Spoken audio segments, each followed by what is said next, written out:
Hey, good evening, everybody. I'm Patrick Malone, a member at Beach Church in Virginia Beach, Virginia. This is our weeknight Bible devotions. We're going through the Bible through the entire year.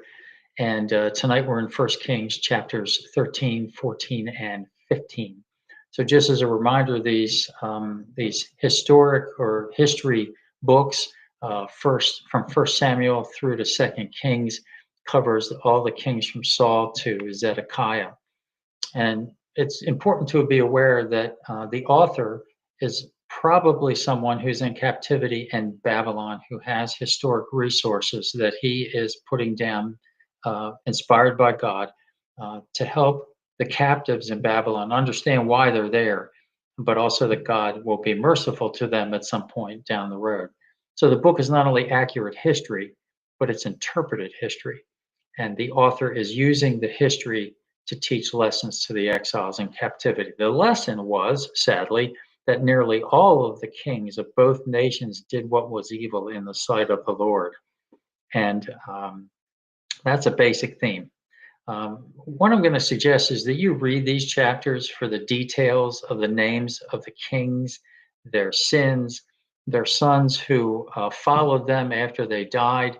I want to focus particularly on chapter 15, where King Asa of Judah, who is considered the first of what are a very few good kings, follows his father. And then I want to summarize the application of that for us today. Um, so um, this is the beginning. These chapters is the beginning of the divided kingdom. You've got Rehoboam and Jeroboam, and they start the ball rolling on all of the pagan worship, the apostasy, the idolatry, and it just keeps on trucking for a couple of hundred years. So it's a mess. But I don't want to jump to chapter 15 because here's a little bit of the detail of that chapter. And realize that as you're reading this, the account jumps from Judah, the southern kingdom, up to Israel, the northern kingdom, and back to Judah, and back and forth. So right now, at the beginning of chapter 15, we have Abijam of Judah, and it says he sinned too, just like his father and his grandfather.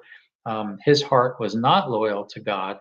This guy was only king for 3 years. He dies, and he's replaced by his son Asa. Now, Asa, he's the first of the good kings of Judah.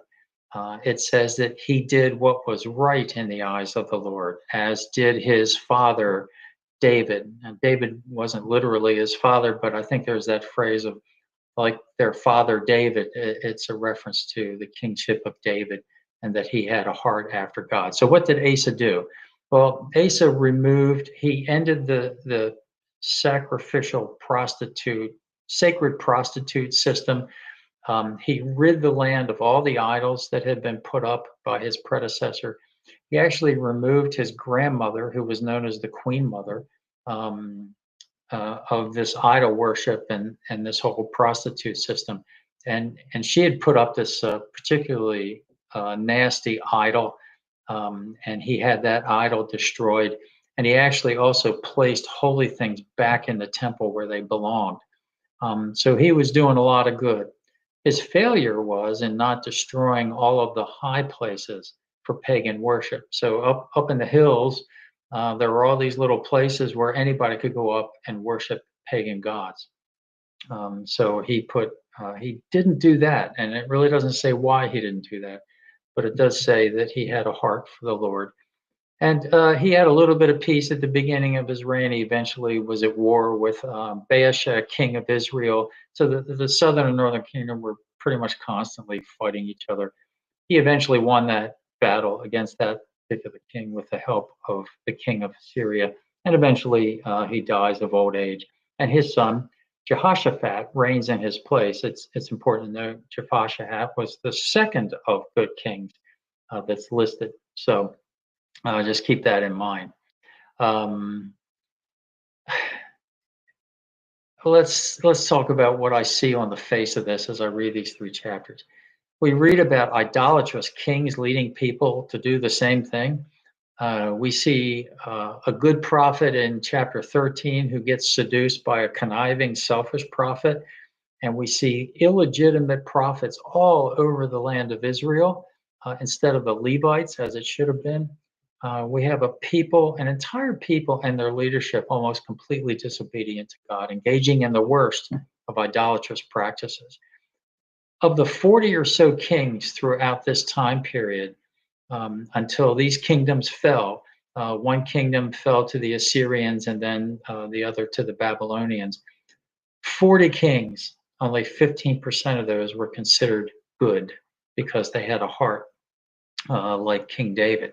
So when I read this and all these sons following in the steps of their fathers, uh, the phrase like father, like son comes to mind. And the phrase actually may have originated with the book of Ezekiel, um, yet it makes a reference to like mother, like daughter, instead of like father, like son. But when it comes to children following their parents' way of life, it's easy to come up with the phrase like father, like son, like mother, like daughter. So when it comes to children following their parents' way of life, frankly, there seem to be few guarantees from our experiences anyway. Now, we do find the obvious direction about this in Proverbs 22, verse 6. It's either a promise or it's suggesting a strategy that the best way to be a parent is to train a child up in the way they should go. And even when they're old, they will not stray from it. So, this encourages parents to raise children with good values and discipline. Now, aside from that, making common sense to help a child enjoy a good and prosperous life, God seems to be telling us it's the best way to do things, whether the child follows it or not. It seems obvious that if a person is raised well, but then sadly they fall away, that somewhere down the road it's going to be easier to find their way back to something they already know than to go completely to something totally new if they happen to have been raised by a bad parent and lived a bad life morally. Um, Now, most children, if they happen to have been raised by a bad parent, eventually they get the opportunity to get out of the house and live on their own when they get to a certain age, and they can choose a different path. But imagine if your parent dies, and in the case of these history books, it's your dad, um, and you become um, instead of just free to get out on your own and do your own thing and hopefully choose a good path instead of bad, you become the king of a nation that's also as bad as your father was before he died. You inherit a dysfunctional family business. Now, you could walk away, but you're kind of tempted by all the fun trappings of being a king, right? And since we're also talking about children who become kings when their fathers die, let's add to this the challenge of simply being a leader. Leading other people is very difficult, especially since we have a tough time just leading ourselves. But if you've ever been a leader, and if you're a parent, you've been a leader, but maybe you run a small business, or maybe at your place of work, you lead a team of people, or you do have a business where you have a dozen or 100 or even 1,000 employees, you know how difficult it is and how heavy is the weight of that responsibility of leadership. And oh my, imagine that weight when you are the mayor of a town or a city, or you're the governor of a state, or the president of a nation, or the CEO of some multinational corporation with tens of thousands of employees or stockholders. Well, here's what I'm leading to. Think again about the Northern Kingdom. It had 20 kings, and every one of them was bad. And then think about Judah. They had 19 kings and one queen, and only 6 to 8 were considered good because they had a heart after the Lord. They weren't perfect, but they had a heart after the Lord, like David. So, thus, today, Asa in our reading, and later on, the likes of his son Jehoshaphat, and then later on, Jotham and Hezekiah and Josiah, these were clearly outliers in that they were good kings who had a heart after the Lord. We should be impressed with these few who stood against the tide of idolatry. Now, it makes sense to me that nearly all of the kings followed in their father's bad footsteps. It was the easiest thing to do. Think about it. Why rock the boat of being king and enjoying its perks? Why cause trouble for myself and make everybody mad at me, not to mention make myself a target of assassination? I have enough trouble anyway with a constant war with the other kingdom. So that King Asa of Judah fought to restore covenant order in the land when he became king was a great act of courage. It's a shame he failed to complete the mission and destroy all the worship locations in the high places. So, reading these 3 chapters and through this sad season of Israel's history, leading to the destruction of these 2 kingdoms, and in Judah's case, the deportation of their citizens to a foreign land in Babylon, it frankly underscores for me how critical good leadership is for nations to experience prosperity and peace. And that should underscore for us God's command to pray for our leaders, right? If the king's heart is in the hand of the Lord, as Proverbs 21:1 states, and if we are to pray for kings and all of those in authority, as 1 Timothy 2:1 and 2 commands, and I might add, if Philippians 4, 6 through 7, and a dozen other scriptures like it is correct when it invites us not to worry about anything, but instead in everything with prayer and supplication and thanksgiving, let our requests be made known to God. These are efficacious or effective prayers. Then it stands to reason we should be praying daily for leaders of every type. Now, in fact, as much as I am an advocate and a believer that the American system of government was an act of God and one of the top blessings for humanity throughout its history, with its checks and balances, to check and balance all the despicable acts for which the human heart is capable, and especially the right of its citizens to vote and elect its leaders, I would contend that the prayers of the righteous, which are effective, is more powerful than even our right to vote. I don't want to give up my right to vote, but maybe we should be praying more for our leaders.